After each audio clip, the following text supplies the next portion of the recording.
Hey, how's it going? Thanks for having me on. Man, my pleasure. Sorry to put you on hold there for a couple minutes. How you doing tonight? No worries at all. I'm doing great. How about yourself? Doing pretty good. Just flying by the seat of my pants. Glad you're here. By the time I got the audio issues figured out where I couldn't hear Chris for like 5 minutes back there. Oh, it's no worries at all. You got to figure it out. Always flying by the seat of our pants. And that's kind of what you were doing a couple weeks ago. The phone rings. How much notice was it for APFC 21? I mean, officially for the fight itself, I think was just under 3 weeks for that opponent. But I luckily for this one, I did have an inclination that I was going to be fighting on the card. They kind of promised me a spot because of my last performance for Albuquerque, so I didn't know I was going to be on the card. But for that specific opponent, yeah, it was just under 3 weeks.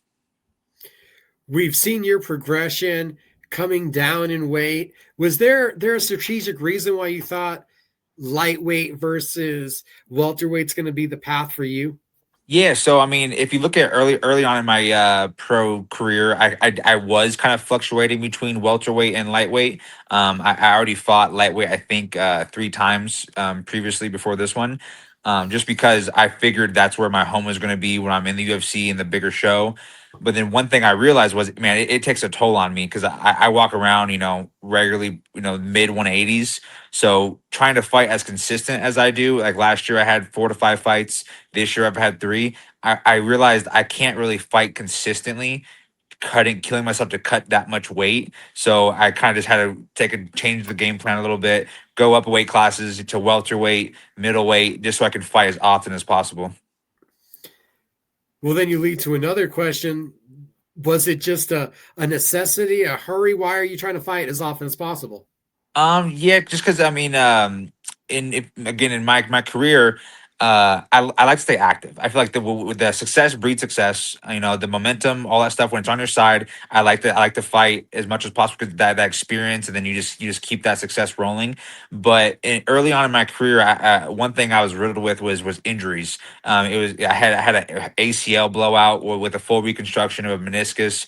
I've torn my LCLs, MCLs, just about every damn thing that belongs in my knee has been torn. So I've just been a lot of injuries that were keeping me sidelined to where I couldn't fight as often as possible. And I feel like that was due to, partially because I was staying so emaciated, kind of at a lower weight. Just in case I had to get down to those short notice weight classes and stuff like that. So I felt like my body wasn't quite as healthy as it could be. So then when I switched to fighting heavier, walking around 185, fighting the welterweight, all that stuff. I feel like I haven't got injured in a long time, and I think just because I'm able to fuel my body, I'm able to give it what it needs after these long camps and these hard fights to just be able to fight consistently. How hard is it to hone in on the recovery side of MMA, of a vigorous sport that's so demanding? Yeah, man. It's one of those things where like I'm fortunate that I've competed at the highest levels for a long time, and I've been in some of the best rooms when it comes to wrestling, to where they really prioritize recovery. Having your PTs, having your ice baths, all that stuff. So I've been in those demographics, like Division 1 wrestling, to where I realized how important recovering was. But I also was I was a young buck, but I was a 19, 20, 21 wrestling in college, to where even if I didn't recover the best, I didn't feel it. I could just keep going. I was young, but now as I'm getting, later into the tenure of my, fight career and path, and I've had the injuries, I'm realizing that I got to take it just as seriously. And I'm fortunate to have, my girlfriend's a nurse, so it helps a lot that she's always hammering in like, all right, you got to stay hydrated, you got to stay healthy, you got to get to the fight, and she's helping me out with a lot of things.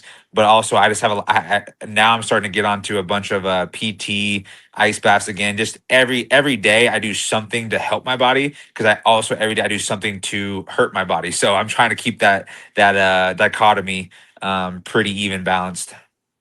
How much of a transition is it going from wrestling at 184 pounds I saw in college to coming down now the 70s, the 50s, that drastic of a weight difference? Well, I'll do you about. I'll actually probably blow your mind with this one. I wrestled a heavyweight in college, also. So I actually, I one of my first loves was weightlifting, and even before I found wrestling in high school, I was a big weightlifter. So my whole once I found wrestling, I didn't want to stop weightlifting. I just want to be the biggest, strongest person I could be. And when I got to college, after wrestling 3 years in high school, I was my first year in college. I was wrestling 197 pounds, and I was cutting weight. And then the guy who was the starter, he was a former D1 wrestler, and I was just beginning my college career, so he was a little bit better than me.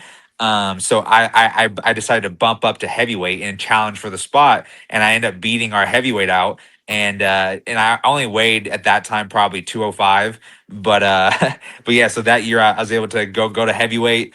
I all American. I placed seventh in the nation. So that was pretty. So I'm no stranger to fighting bigger men and wrestling as big as they come. But once I transitioned to fighting, I realized all that extra muscle, all the extra padding and fat that wasn't necessarily it wasn't good for me to like be the most well-rounded fighter. It made me slower. And I used to train with guys. My first gym I trained at was with the Diaz brothers, and they're all about cardio and all that stuff. So they told me, hey, eventually you got to get down to like welterweight, lightweight kind of stuff. And I thought they were crazy, but then now here I am, 5 or 6 years later, going down to lightweight again. So what's the hometown? Where did you grow up? So California, Sacramento. Sacramento was where I was born, raised. So when I graduated college, I moved back, and then I started. I found one of the best gyms out there, which was with the Diaz brothers. And now I believe Colorado is where you call home base. Yes, sir. I've been out here about 4 years. What led to that transition from California over to Colorado? I know a lot of people, a lot of athletes have made that move. Yeah, so mine was kind of similar on the same vein we've been talking about. It actually kind of was an injury, partially. So it was right after my pro debut. I go out there, I beat the guy. I think it was in round one or two. I forget with an Americana. Beat the guy. I'm on a high. I'm like, all right, let's keep the ball rolling. 2 months later, I end up tearing my ACL in a training accident. I was in like a leg lock to where they had a figure four around my knee, and I ended up pushing it, but just below my kneecap. And I thought I was out enough to be able to turn out and kick.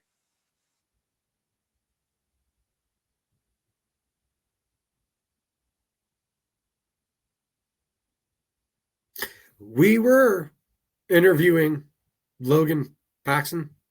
Not sure where he went. My Fight Show. This is what happens when you're live.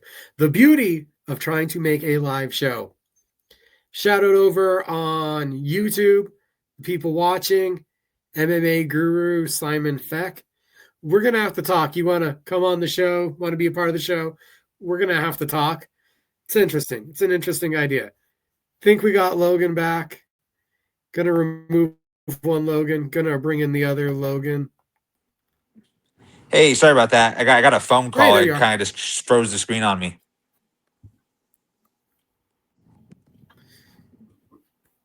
I There can't you I are. can't It's all unfortunately I good. We're can't hear back. anything. I don't know if it's on my side or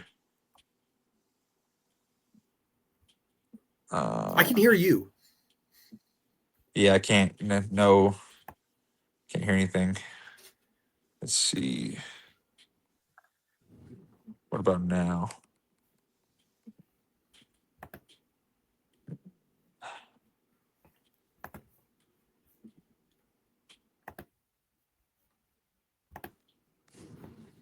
How about now? I can't. Nope, nothing. I can't hear anything yet.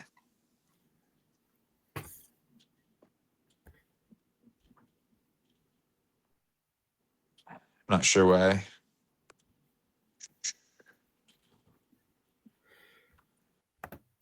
Let's try to remove Logan. We're gonna try to bring him right back into the stage. And did that change anything? Uh, shows my mic's not muted.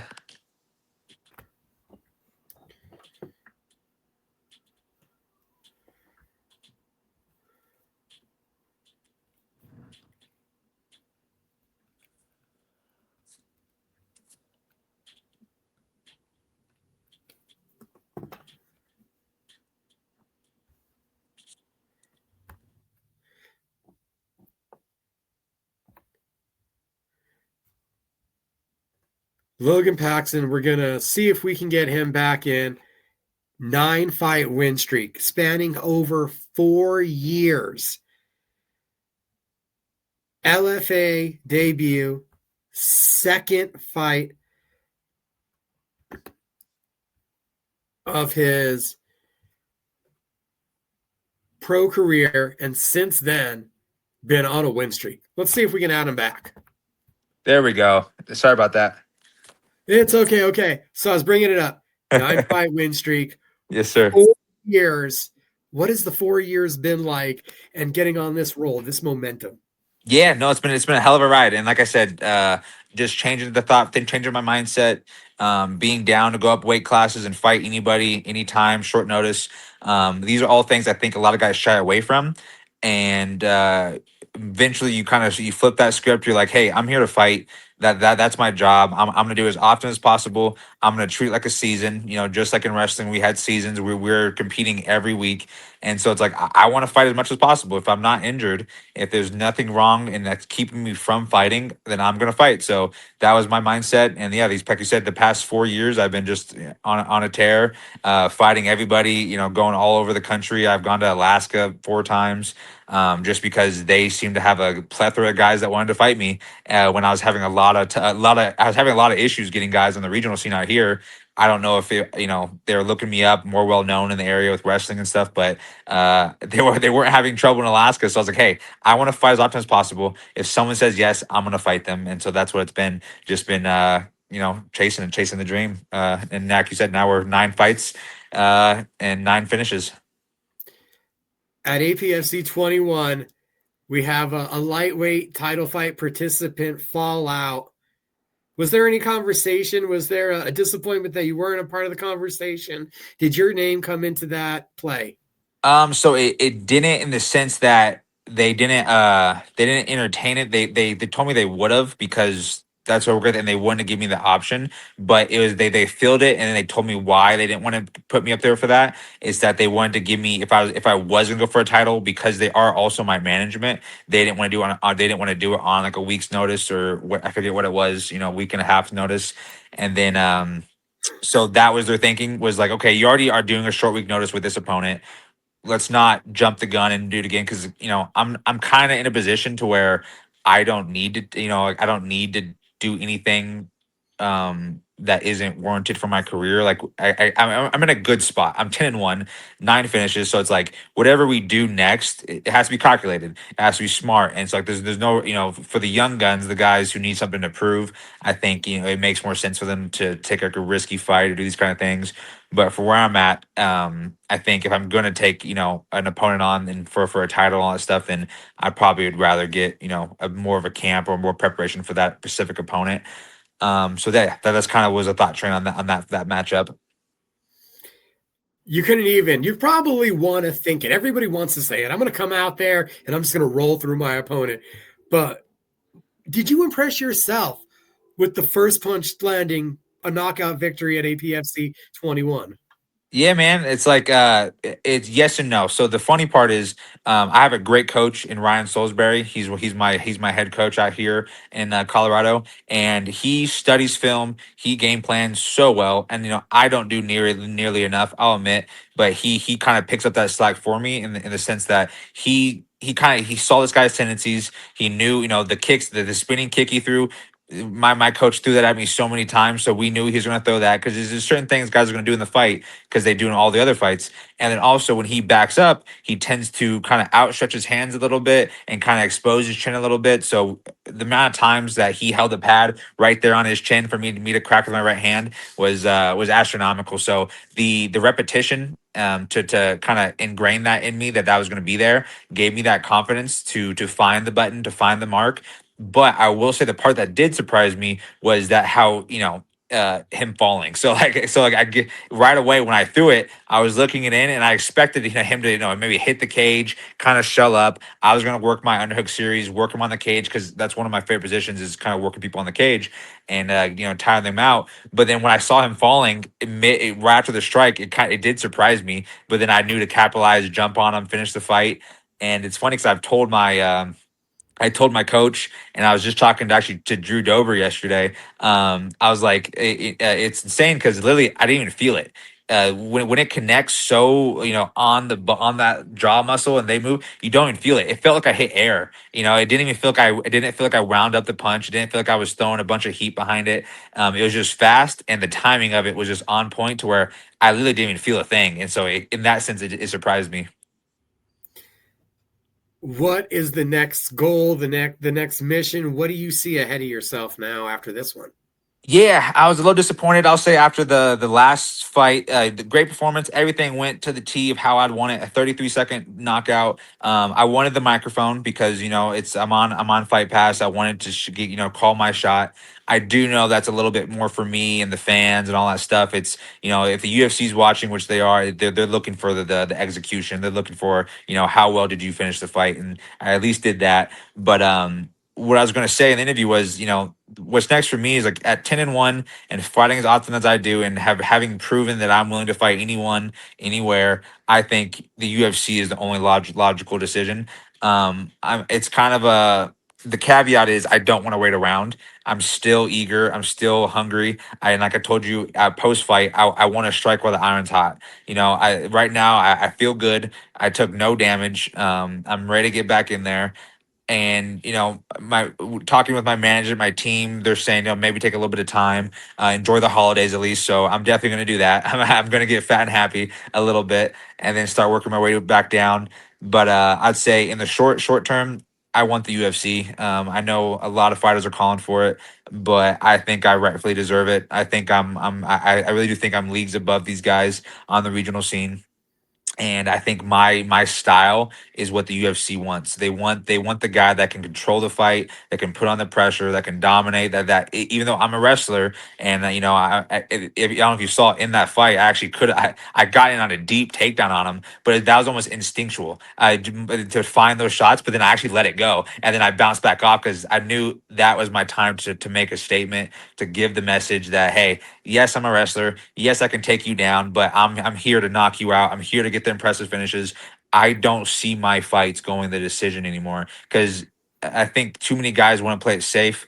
They want to win, and that's the main thing. It's like, no, like my whole thought train going into these fights is that and like, not because I'm a bad guy, but I want to hurt. I want to hurt you. Like, that's what we signed up for. Like, I'm here to turn your lights off or make you tap. Like that's what the goal is. And I think when I start thinking it that way, it made me realize if I don't finish my opponent, then I don't think I'm necessarily winning. And so with that mentality, that's what the UFC wants.